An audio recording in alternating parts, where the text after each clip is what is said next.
পাবনায় অসময়ে পচন ধরেছে সংকটকালীন সময়ের জন্য সংরক্ষিত পেঁয়াজ। আর এজন্য প্রতিকূল আবহাওয়া, বিদ্যুৎ বিভ্রাট ও অতিমাত্রায় হাইব্রিড জাতের পেঁয়াজ আবাদকে দায়ী করছে কৃষি বিভাগ। রাতুল ইসলাম সুমনের ক্যামেরায় উৎপল মির্জার রিপোর্ট।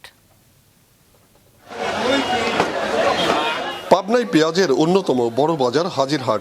গত কয়েক হাটে আসা পেঁয়াজের একটি বড় অংশই ছিল পচা।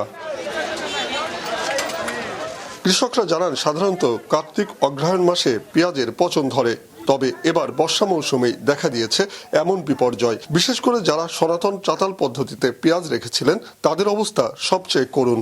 আরও ক্ষতির সংখ্যায় সংরক্ষিত ভালো পেঁয়াজও দ্রুত ছেড়ে দিচ্ছেন অনেকেই। এখন রোপণ করার পরে দেখা যাচ্ছে যে এই পেঁয়াজটা টিকতেছে না, অর্ধেক পচে গেছে, সিটি হয়ে গেছে, সব পচি সিটি হয়ে গেছে। এরকম হইলে পরে কৃষক কিভাবে বাঁচবে?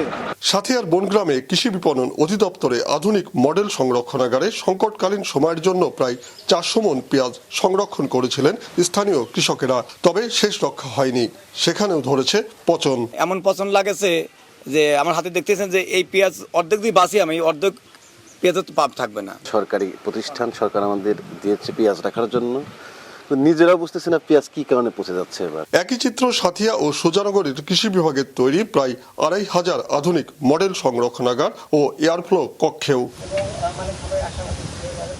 কর্তৃপক্ষ বলছে, বেশি লাভের আশায় হাইব্রিড জাতের পেঁয়াজের আবাদ অতিবৃষ্টি, অতিরিক্ত আর্দ্রতা, বিদ্যুৎ বিভ্রাট এবং তাপমাত্রার প্রভাবে এর সংকটের সৃষ্টি হয়েছে।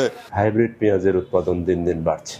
হাইব্রিড পেঁয়াজের সংরক্ষণ গুণ আমাদের দেশি পেঁয়াজের চেয়ে অনেকটাই কম, এবং এইবারে একটা ঘটনা ঘটেছে যে পেঁয়াজের হারভেস্টিং মৌসুমে, মানে সংগ্রহের মৌসুমে 3 দফা বৃষ্টি ছিল।